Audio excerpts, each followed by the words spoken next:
Hello and welcome. My name is Ed, and I'm here with my wife, Mary. Hello, everyone. We're Branch Davidian Seventh-day Adventists, and we're excited you're joining us today. We present or expound on a principle or belief related to the SDA Sabbath School Quarterly each week. This quarter's study is on the book of Genesis. This week's lesson is entitled Cain and His Legacy, and is all about the sin that continued to proliferate because of the choices of his offspring. Thursday's lesson is entitled The Wickedness of Man, and reads, quote, "The Messianic seed will be passed on in the Sethite line." The biblical text then gives the record of the Messianic line beginning with Seth, Genesis 5:3, and including Enoch, Genesis 5:21, Methuselah, and ending with Noah, Genesis 6:8. The phrase sons of God, Genesis 6:2, refers to the line of Seth because they are designed to preserve the image of God, Genesis 5:1 and 4.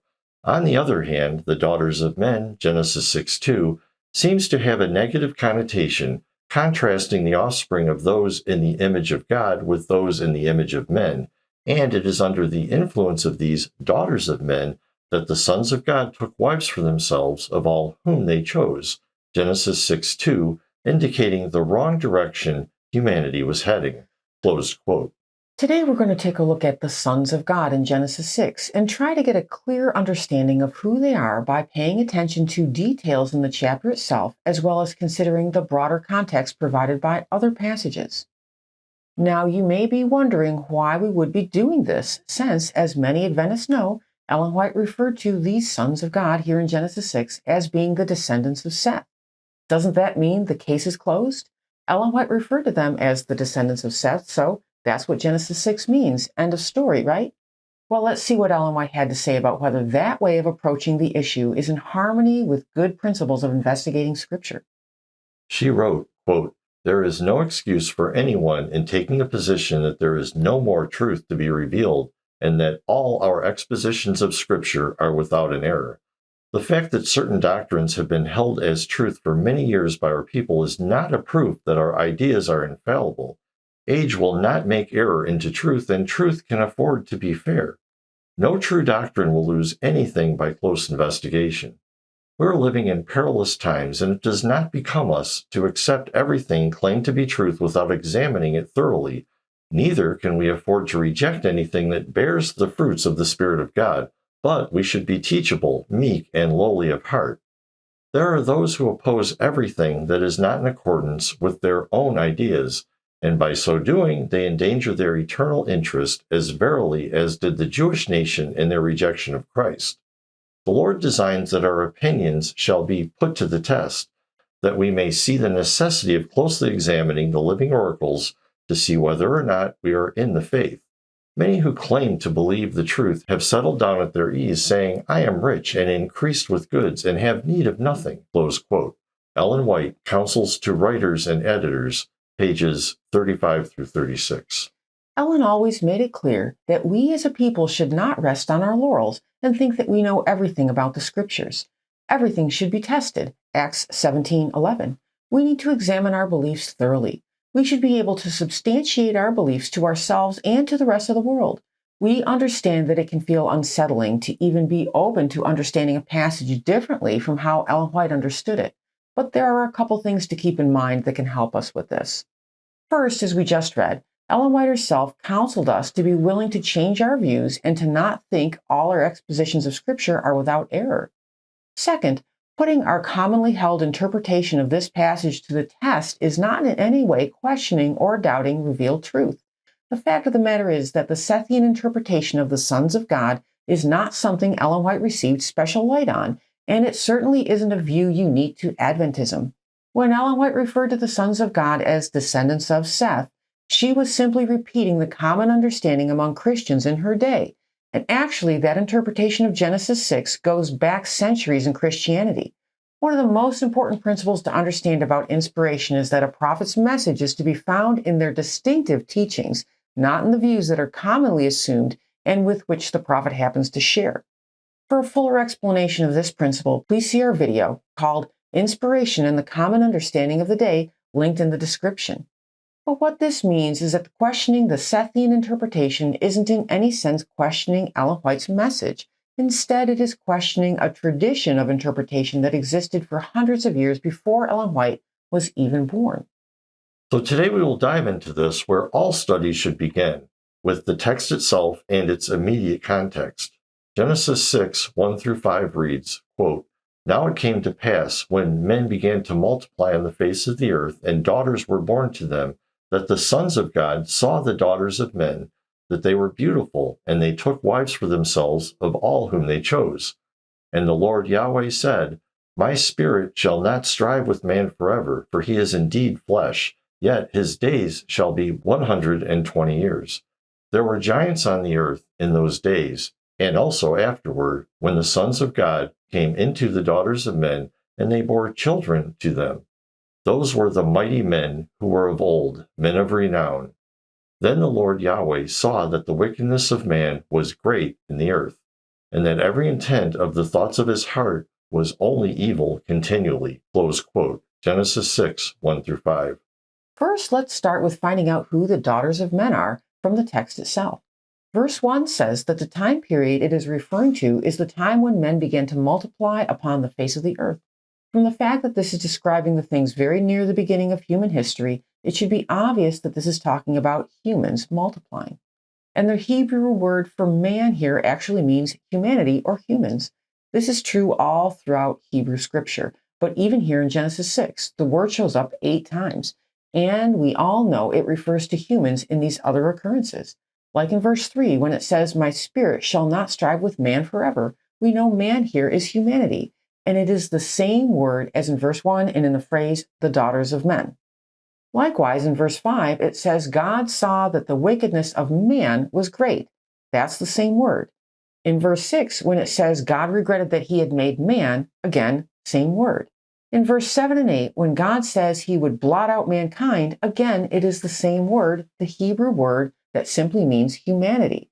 So according to the text, these daughters are simply the daughters of humanity. It mentions nothing about particular bloodlines, just that humans began to multiply and that these humans had daughters. Now let's get to the phrase sons of God to see who they are. Well, what we can know from the immediate text is who they are not by looking at the other people and groups the text mentions as distinct from the sons of God. They are not Yahweh, they are not daughters of mankind, they are not mankind, and they are not giants. We can also tell by the juxtaposition of the phrases sons of God and daughters of men that the sons of God are not sons of mankind, and that the daughters of mankind are not daughters of God. But if we aren't familiar with the broader context, we might not be able to tell from Genesis 6 itself exactly who these sons of God are. So, to acquaint ourselves with the context, we have to go beyond this particular chapter. The next logical place we can go is the larger context of the author's book and other writings from the same author. We already went over the documentary hypothesis in our first study in this series on Genesis. If you aren't already familiar with the evidence for the documentary hypothesis, we recommend going through that study before continuing with this one. There's a link in the description that will take you right to it.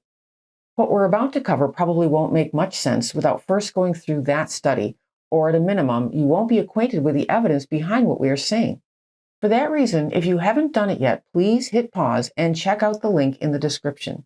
And once you've gone through that study, please come back for the rest of this study. But briefly, as a reminder, scholars have come to the conclusion that Genesis is composed of more than one source. These sources from different authors were then stitched together sometime later by editors or redactors. What is incredibly interesting is that in the source we get Genesis 6, 1 through 8 from, the J source, Seth is not mentioned. Cain is the only progenitor of the lineage of Adam in the J source. So right out of the gates, this is a huge reason to question the idea that the phrase sons of God in Genesis 6 refers to the men of the lineage of Seth. Again, since the author of this section of Genesis doesn't even mention Seth here or anywhere else in his writings. Let's continue and see what other evidence we can find to be sure we come to a proper conclusion. A good place to look is other writings from the same general time and place that uses the same expression, sons of God. Job speaks of an assembly of the sons of God. Job 1, 6 through 7 reads, quote, "Now there was a day when the sons of God came to present themselves before the Lord, and Satan also came among them. And the Lord said to Satan, "From where do you come?" So Satan answered the Lord and said, "From going to and fro on the earth, and from walking back and forth on it." Close quote. Job 1, 6-7. As all SDAs know, these sons of God in Job are heavenly beings. The Hebrew wording here in Job for sons of God is B'nai Ha Elohim and is found only one other place in the Bible outside of Job. You guessed it, in Genesis 6:2. Now, what is incredibly interesting here is the fact that in Hebrew, B'nai Ha Elohim actually should be translated the sons of the gods. Basically, it isn't referring to God as a person or anything like that, but gods as a category of heavenly beings who had sons. Just like in English, Hebrew does not use the definite article before a person's name. For example, you wouldn't say the sons of the George, and the ancient Hebrews wouldn't have said the sons of the Yahweh, because Yahweh is a personal name. But the Hebrew word here isn't Yahweh, it's Elohim.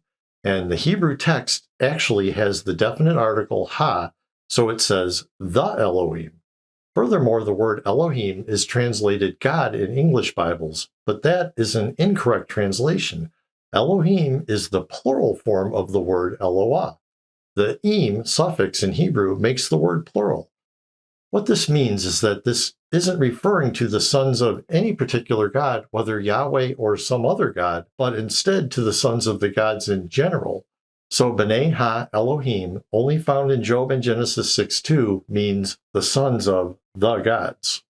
Now, there are two other variations of the phrase translated sons of God in the Bible: B'nai Elohim in Deuteronomy 32:8 and Job 38:7, and B'nai Elim in Psalm 29:1 and Psalm 89:7. Let's see who these sons are. Deuteronomy 32:7-8 reads, quote, "Remember the days of old. Consider the years of many generations. Ask your father, and he will show you, your elders, and they will tell you, when the Most High divided their inheritance to the nations, when he separated the sons of Adam, he set the boundaries of the peoples according to the number of the children of Israel." Close quote. Now, what is translated children of Israel here is B'nai Israel in the Masoretic Hebrew text, where the Old Testament, or the Hebrew Bible in most modern English Bibles, is translated from. This is based on a manuscript from the 11th century CE, but in the Dead Sea Scrolls, which predate the Masoretic Hebrew manuscripts by about 1,000 years, this phrase is B'nai Elohim, translated sons of God, which again should be translated sons of gods. Now, the Greek translation of the Hebrew scriptures, the Septuagint, translated in the 1st through 3rd centuries BCE, translates the phrase angels of God. Scholars are agreed that B'nai Elohim is the original reading here, since the manuscript evidence is so strongly in favor of it.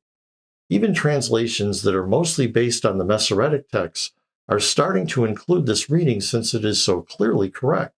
And once again, it clearly here refers to divine beings. It describes the Most High dividing up the children of humanity, B'nai Adam, and the people groups as an inheritance. The number of people groups corresponds to the number of B'nai Elohim, the sons of gods. And then verse 9 tells us that Yahweh's portion was his people, Jacob, or Israel. In other words, Israel is Yahweh's portion, and the other nations were the portions of other divine beings, the B'nai Elohim. This idea of the nations being ruled over by other gods is clearly expressed all throughout Scripture, but for one concise passage, we recommend checking out Psalm 82. God rebukes these other gods for ruling the nations unjustly. Clearly, the B'nai Elohim is not speaking of people who are called sons of God due to acting righteously, and it is definitely not speaking of the sons of Seth. The second instance of the phrase B'nai Elohim is in Job 38:4-7. It reads, quote, "Where were you when I laid the foundations of the earth? Tell me if you have understanding. Who determined its measurements? Surely you know. Or who stretched the line upon it?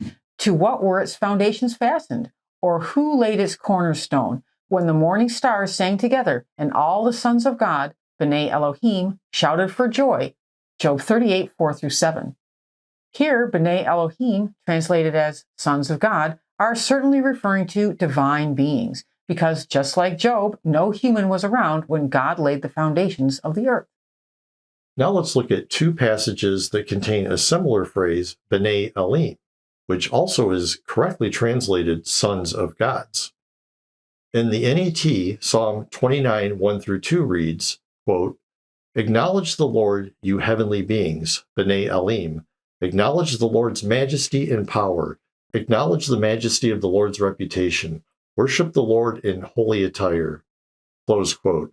And Psalm 89, 6 through 7 in the NET reads, open quote, "For who in the skies can compare to the Lord? Who is like the Lord among the heavenly beings, B'nai Elim? A God who is honored in the great angelic assembly and more awesome than all who surround him." Close quote, Psalm 89, 6 through 7.